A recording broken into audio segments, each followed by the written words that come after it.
¿Nos enfrentamos a un colapso climático? ¿Qué puede hacer la investigación al respecto? En la agricultura, en particular, tenemos un importante papel en contribuir a un trabajo sostenible. El hormigón ecológico que hemos desarrollado es muy eficiente en el uso de los recursos y produce menos CO2 que el hormigón normal. Luego esta biopelícula artificial se secó y adquirió propiedades similares a las del plástico. Sin fotosíntesis no hay alimento. Sin alimento no hay vida. Y eso sería muy triste para el mundo. Investigación para la protección del clima. Acompañamos a científicos que trabajan en soluciones ingeniosas y sorprendentes.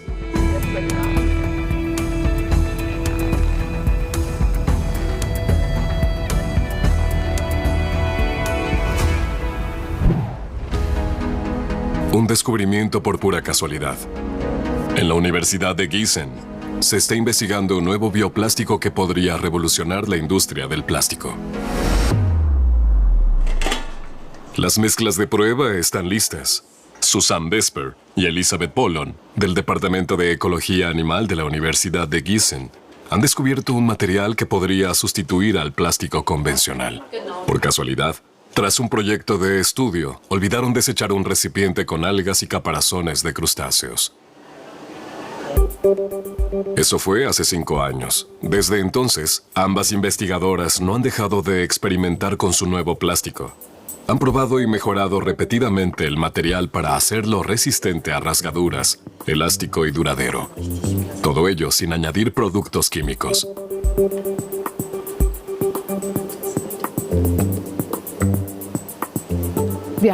Tenemos materiales muy resistentes que son realmente robustos y no se rompen. También hemos conseguido producir materiales que no se enmohecen. Ese era un gran problema. Experimentamos mucho con este hecho. Creo que nos habrá llevado entre 1 año y año y medio. Mientras tanto, han desarrollado varios prototipos. El nuevo material podría utilizarse en muchos ámbitos de la industria. Por ejemplo, como sustituto de la silicona. Con ella se recubren papel de horno, placas de circuitos y jeringuillas médicas. Las investigadoras ya establecieron los primeros contactos con empresas. Si miramos a nuestro alrededor, el plástico es omnipresente. Como en accesorios de interior, en la industria del automóvil están muy interesados. O en el papel de pared, revestimientos de suelos, material de base para placas de circuitos. Tenemos alternativas al plástico y al caucho, son campos muy amplios. El plástico no solo contamina nuestro medio ambiente. Para producir 1 tonelada de polietileno se utilizan 2 toneladas de petróleo crudo. Esto produce 2 toneladas de CO2. En otras palabras, con unos 400 millones de toneladas de plástico en todo el mundo, se emiten al aire 800 millones de toneladas de dióxido de carbono. Y hay otro problema. En Alemania solo se recicla 1/3 de los residuos plásticos. El resto se incinera o se envía a vertederos. Aún queda mucho por mejorar. Visita a una planta de compostaje. Cada año se transforman en composta unas 40.000 toneladas de residuos orgánicos. Elisabeth Pollon tiene una cita con el jefe del Departamento de Medio Ambiente. El problema... Se trata de bolsas de bioplástico que se pueden comprar en las tiendas y que supuestamente se descomponen, pero no lo hacen. Las bolsas orgánicas de las tiendas tienen que desecharse por completo porque se descomponen con demasiada lentitud. El material de las investigadoras podría ser la solución. Bolsas de basura que se puedan compostar rápida y fácilmente.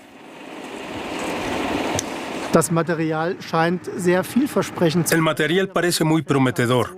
Una vez tiré de él con mucha fuerza y no pude rasgarlo, así que me puedo imaginar que funcionará y posiblemente se establezca para los hogares. Si tuviéramos una bolsa que se pudriera en un corto espacio de tiempo, sería genial. El material milagroso que compone principalmente el nuevo bioplástico es la quitina. Esta se encuentra en el caparazón de los crustáceos. La industria pesquera mundial produce 6 millones de toneladas de residuos de quitina. El dúo de investigadoras comprobó si su nuevo plástico es realmente 100% orgánico y rápidamente degradable utilizando cochinillas, porque a estos animalitos les encanta la quitina. Entre tanto, se ha presentado la solicitud de patente europea.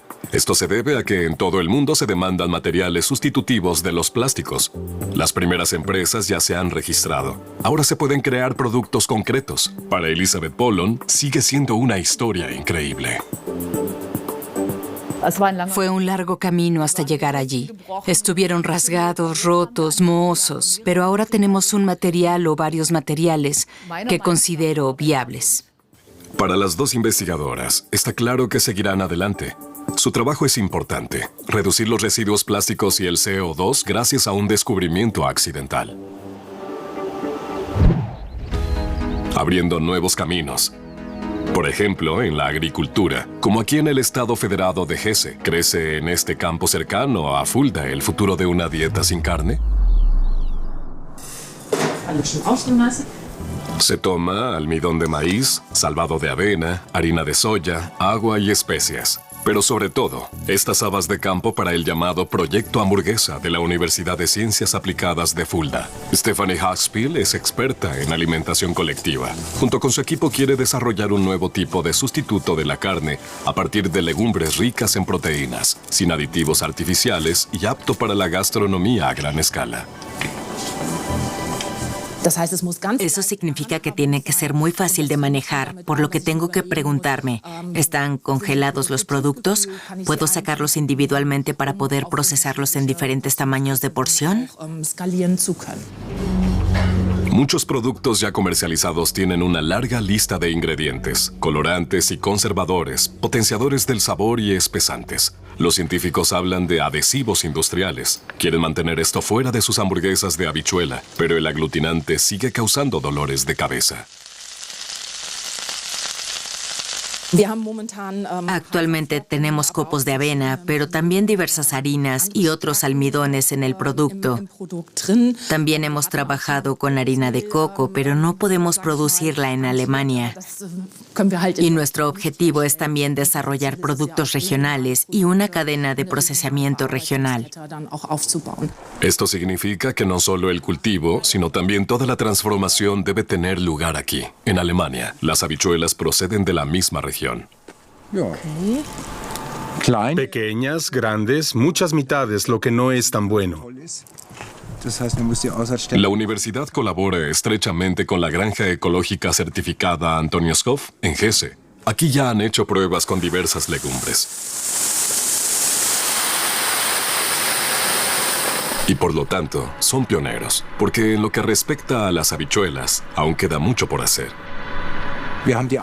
Tomamos las variedades antiguas y estaban más o menos bien, pero no las criamos con cualidades alimentarias en absoluto. Antes solo era para cerdos y ganado. Entre tanto, la tendencia hacia una dieta vegana se dirige hacia los sustitutos de la carne. Y las habichuelas, al igual que el guisante, son, por supuesto, actores muy importantes. De vuelta a la cocina de investigación, con la mezcla de habichuelas no solo se pueden preparar hamburguesas, sino también albóndigas. Todo visualmente perfecto. Pero ¿podrían competir con los platos del comedor de la universidad? En el laboratorio de análisis se examinan los componentes químicos. ¿Cuál es la composición de las habichuelas y de los productos elaborados con ellas? Y la pregunta más importante, ¿puede la habichuela incluso competir con la carne?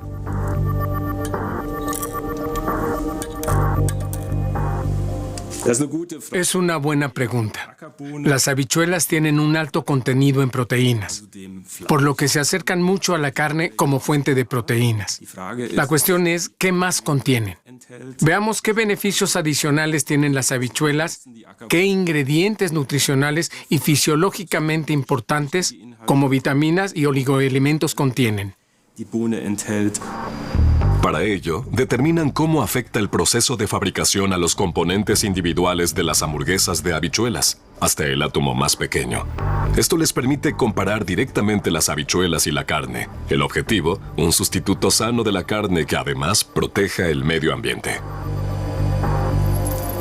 Pues 1 kilo de carne de vacuno produce por sí solo 30,5 kilos de gases de efecto invernadero, mientras que 1 kilo de sustitutos cárnicos de origen vegetal solo produce 2,8 kilos.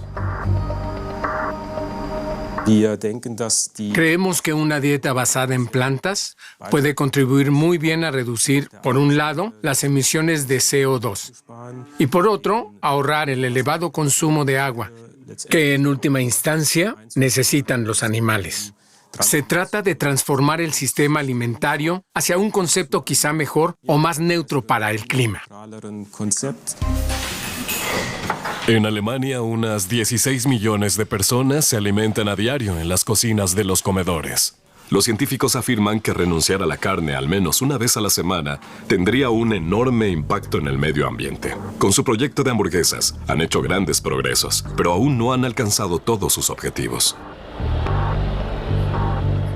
Tenemos el gran reto de querer mantener los aglutinantes lo más libres de alérgenos posible. Por el momento, el producto aún contiene gluten y nuestro objetivo es elaborar un producto sabroso y atractivo a partir de productos ecológicos que sea vegano.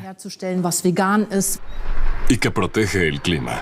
En Fulda, creen firmemente que el futuro de nuestros alimentos crece en el campo y no en el establo. Pero también en la ganadería se investiga.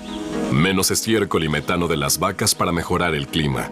¿Es posible? Sí, dicen los investigadores de un centro de investigación agrícola cerca de Frankfurt del Meno.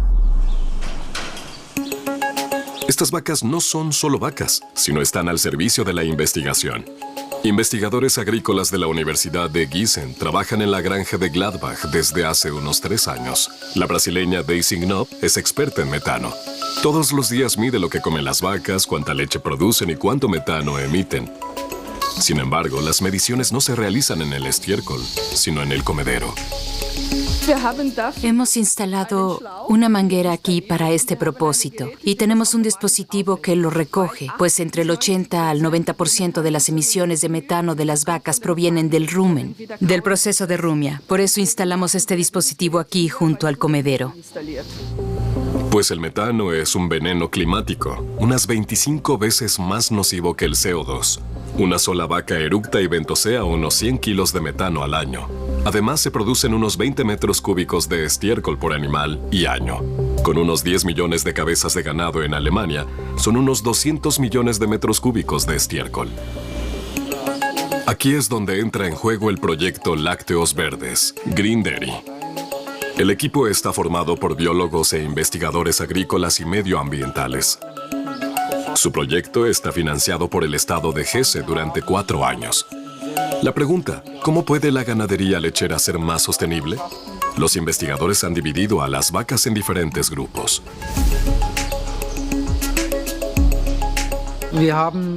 Aquí tenemos 2 hatos separados que se alimentan y gestionan de forma diferente. También recogemos el estiércol y el producto final, la leche, en tanques separados, especialmente asignados para ver al final un efecto de sistema. ¿Cómo afecta en última instancia la alimentación con altos insumos al suelo? Las vacas con altos insumos reciben una gran cantidad de alimento concentrado. Ventaja, producen mucha leche. Desventaja, más estiércol, más metano y suelos agotados. Las vacas de bajos insumos comen principalmente hierba ensilada y alfalfa, una valiosa planta forrajera que protege el suelo, pero también significa menos leche. Desde los años 90, el Gladbacher Hof es una granja académica de la Universidad de Gießen. En los campos se cultivan cereales, habas y plantas forrajeras en una rotación de cultivos de 8 años.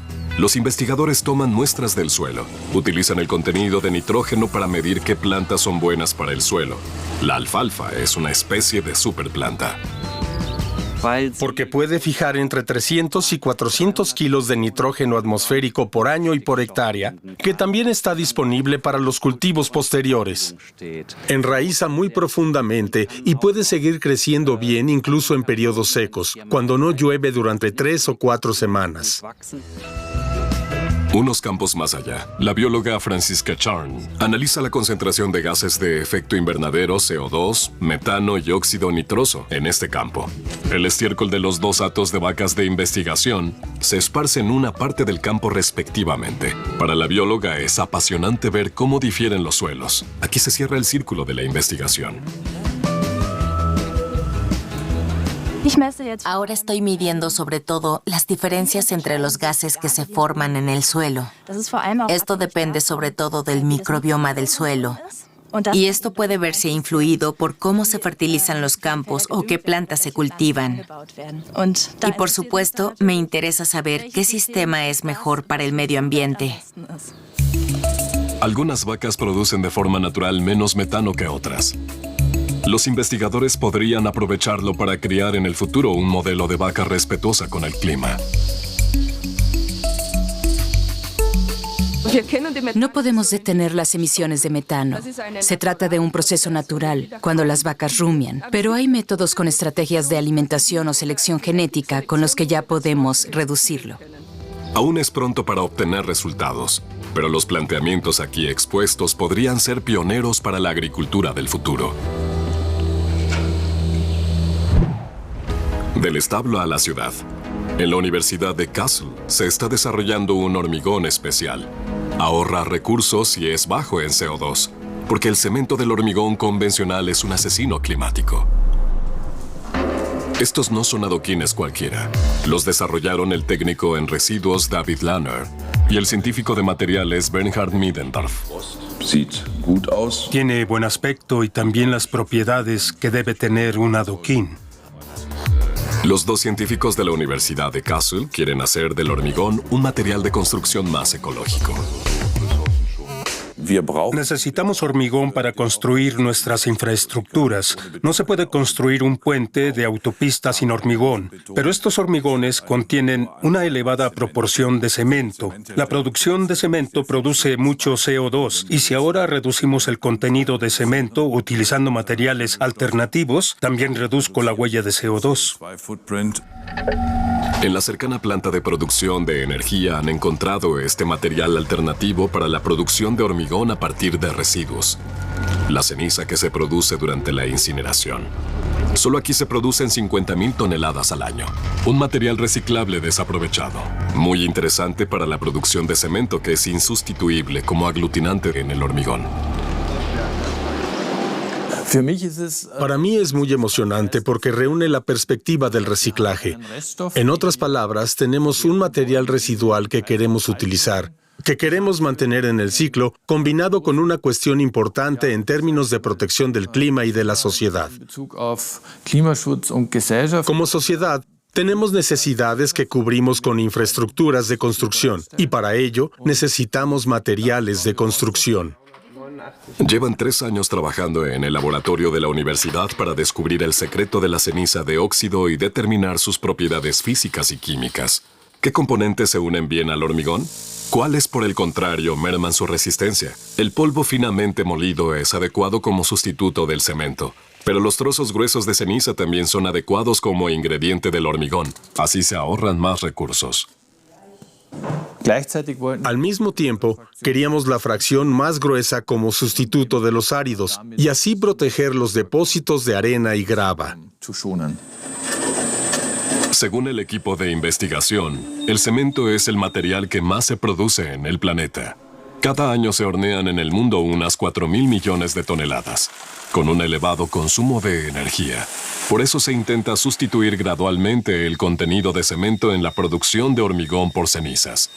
Así se ahorra una enorme cantidad de energía. Ya han probado de 60 a 70 mezclas diferentes y las han ajustado una y otra vez. La receta se refinaba un poco con cada etapa o cada mezcla, porque siempre se podía ver en las propiedades si necesitábamos cambiar algo en la receta o no. Al fin y al cabo, el material tiene que ser fuerte y resistente. De momento se concentran en productos prefabricados de hormigón, como adoquines o zócalos para bancos. Un bloque de ceniza tiene que soportar al menos 9 toneladas de presión en esta prueba. Al principio estábamos en 4 o 5 toneladas y ahora, como hemos visto, estamos en más de 10. El hormigón de alta resistencia como este es 10 veces más sólido. Ese es el objetivo. El hormigón ecológico, ya sea para adoquines o barreras acústicas, tienen mucho potencial desde el punto de vista de los investigadores.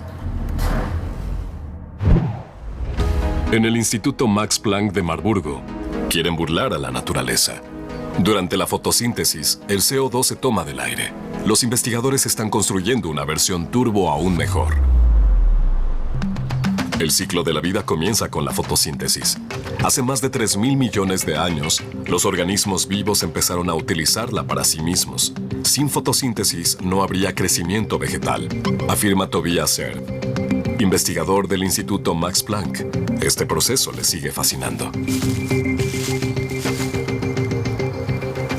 Nos encontramos con la fotosíntesis muy a menudo en la vida cotidiana cuando comemos. Es la comida, el pan, cuando necesitamos madera para construir una casa o para quemar. E incluso el petróleo crudo se creó originalmente a partir de la fotosíntesis. Todo esto es carbono que fue capturado por la naturaleza con la luz. Y la madera, el petróleo y los alimentos fueron creados a partir de esto. Captura de carbono con ayuda de la luz. La fotosíntesis es un proceso químico complejo que sigue siendo objeto de muchas investigaciones.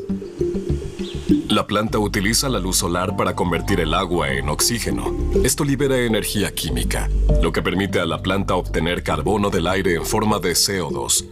Ahora puede convertir el CO2 en glucosa a través del llamado ciclo de Calvin. Y la glucosa es carbono que los organismos vivos pueden utilizar directamente como componente biológico y fuente de energía.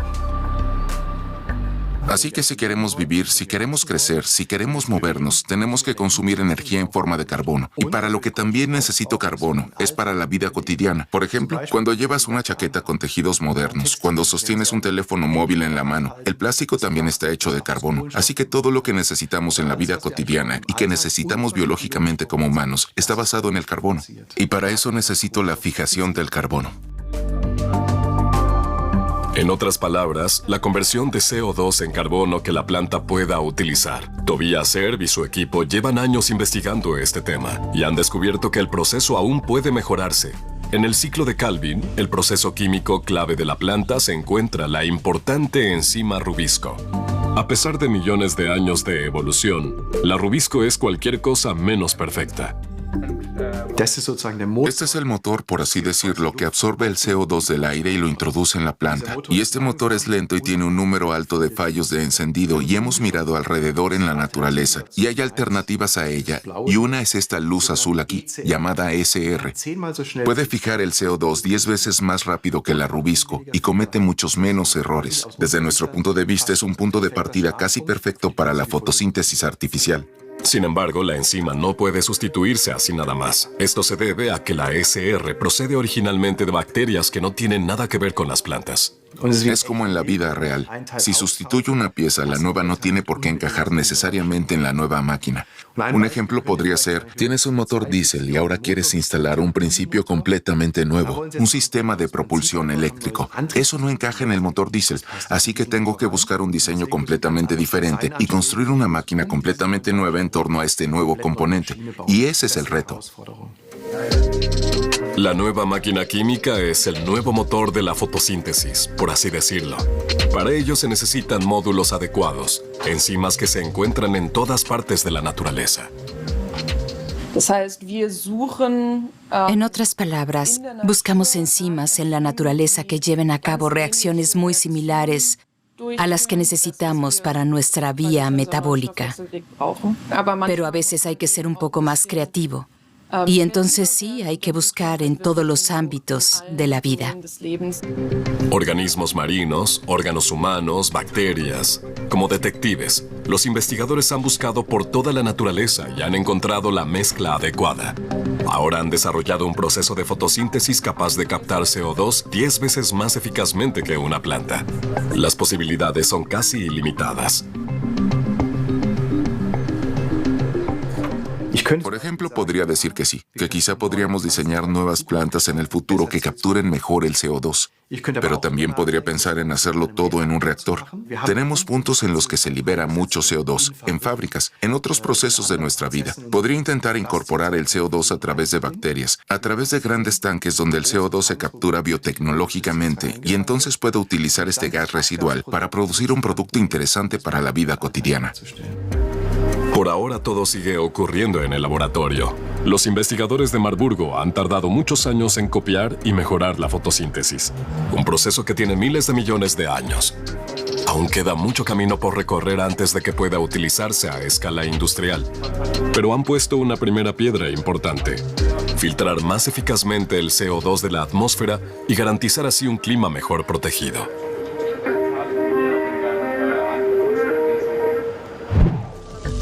De las hamburguesas de habichuelas a los bioplásticos, ideas ingeniosas para un futuro mejor. Esto es lo que varios equipos de investigación han convertido en su objetivo.